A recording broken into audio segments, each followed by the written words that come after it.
À medida que a eleição de outubro se aproxima, vai se valorizando o passe dos políticos baianos no plano federal.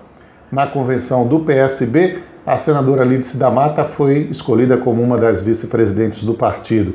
Dias atrás, foi o deputado José Rocha, do PR, quem foi escolhido para liderar um bloco na Câmara dos Deputados, que atualmente, com 11 partidos, incluindo PSDB, PSD, é o maior bloco de todos, que reúne 201 deputados. E João Leão foi convidado para ser ministro da Saúde no lugar do Ricardo Barros, que está saindo para disputar a eleição. Claro que aí trata-se de uma manobra para tentar esvaziar e enfraquecer a candidatura de Rui Costa. Se ele fosse ser ministro, ele não poderia ser candidato e abriria caminho para o PP se aliar ao ACM Neto. E o prefeito de Salvador assumirá a presidência do DEM. Dessa vez, o Democratas diz que terá candidato a presidente, que é o Rodrigo Maia, que já preside a Câmara dos Deputados e tem se destacado nesse papel, tem aparecido muito, e aí tem a esperança de ser aquele candidato que vai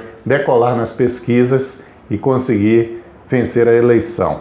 Apostando ele que Alckmin do PSDB, o DEM sempre foi meio que um apêndice do PSDB, dessa vez quer ter vida própria. Ele acha que o Alckmin não vai para lugar nenhum, como muita gente, até o próprio Fernando Henrique Cardoso, acha isso, né, do Geraldo Alckmin.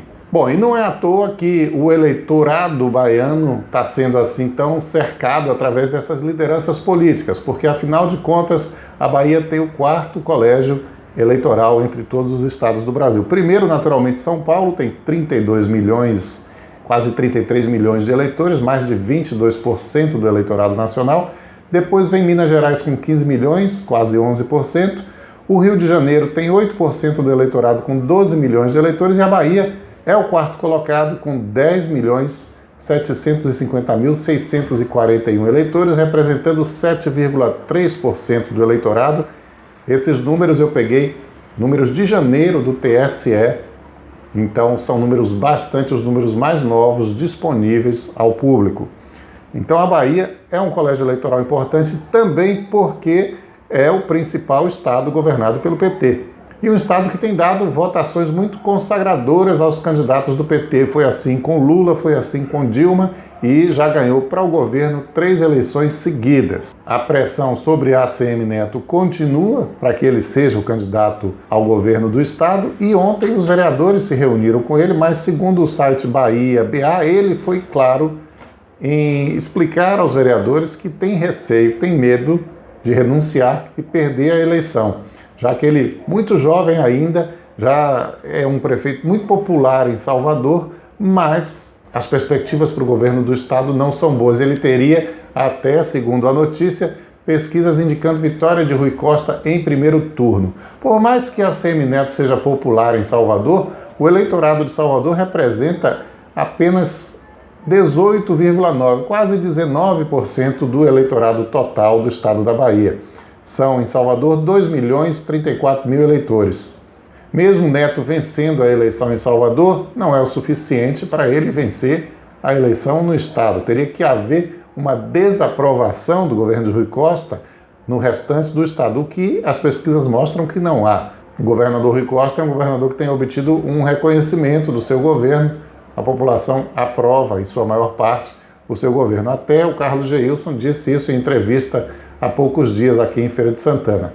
Mas eu não posso deixar de reconhecer que o seu governo é um governo operoso e que ele é um político que tem correspondido à expectativa da população baiana em parte. E o Carlos Geilson é um ferrenho opositor. Enquanto isso, a oposição vai trabalhando, tentando enfraquecer o governo, tentando prejudicar a imagem do governo. Um instrumento que eles acreditam que pode ser eficaz são as denúncias que foram feitas contra o ex-governador Jacques Wagner, que além de ser secretário do governo, além de ter sido aquele que colocou o nome de Rui Costa para vir a ser o seu sucessor, é também candidato ao Senado.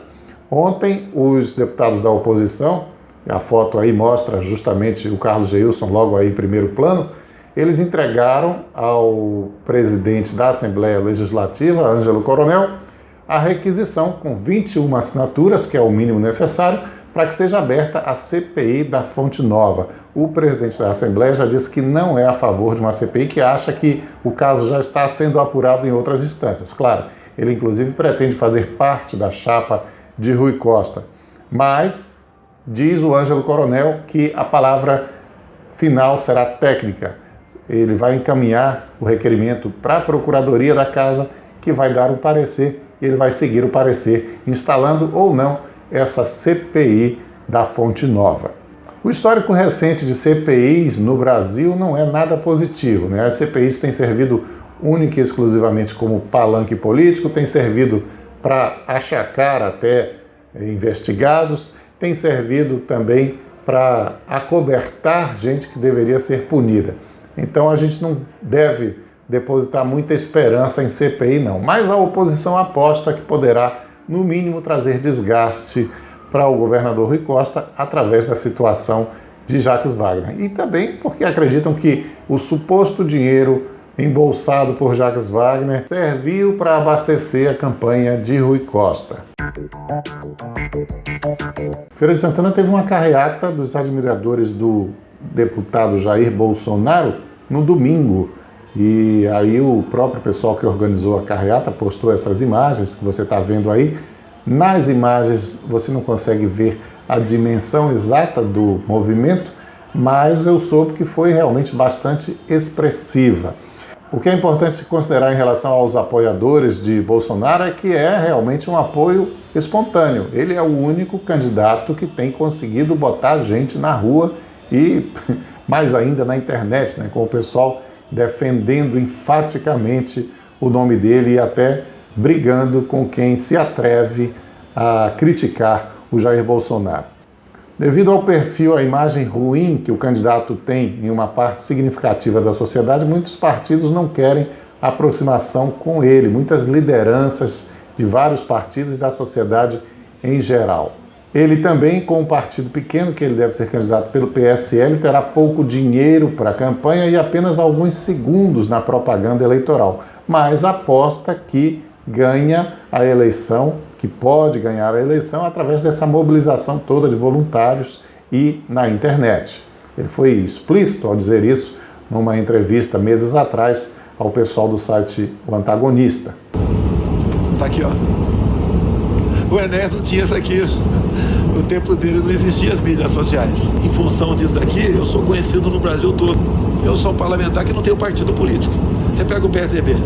Os caras têm o governo de São Paulo, a prefeitura de São Paulo, centenas de prefeituras, tem uns 70 deputados e senadores. Os caras têm tudo, pô. Como é que eu posso estar na frente dele em pesquisas? Tem alguma coisa diferente na gente. Tá? E qual foi a grande diferença? Foi isso daqui, ó. Isso daqui vai decidir eleições no ano que vem. Na quinta-feira da semana passada, eu mostrei aqui o apelo que um jovem fazia, tentando conseguir uma internação em UTI do pai, que estava precariamente instalado na enfermaria do Hospital Dom Pedro de Alcântara, embora o caso dele fosse grave. A postagem em que ele até se sente constrangido por estar expondo o pai daquela forma, teve muito compartilhamento no Facebook, mas segundo o acompanhamento que eu fiz, todos esses dias não houve nenhuma providência. E ontem o Vanuel Oliver comunicou na mesma postagem que o pai dele não resistiu e acabou falecendo, Manuel do Carmo Alves de Oliveira.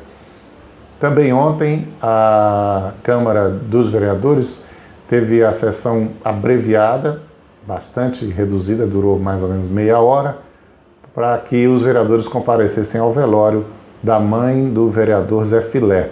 Inclusive, teve uma repercussão grande lá a situação dela na Câmara, porque houve críticas pelo fato de que ela, logo depois de ser internada numa unidade do município, conseguiu a transferência para o Clériston Andrade, coisa que normalmente os internos das unidades do município não conseguem, por causa da tal regulação, onde ninguém consegue vaga. Foi o caso, inclusive, que afetou ao pai do Vanuel Oliver. Mas a mãe do vereador Zé Filé, a despeito de ter conseguido essa vaga no Hospital Clériston Andrade, acabou também não resistindo, infelizmente. Bom, e a gente vai ficando por aqui. Amanhã estaremos de volta. Eu conto com a sua audiência, com a sua participação. Um abraço, até lá.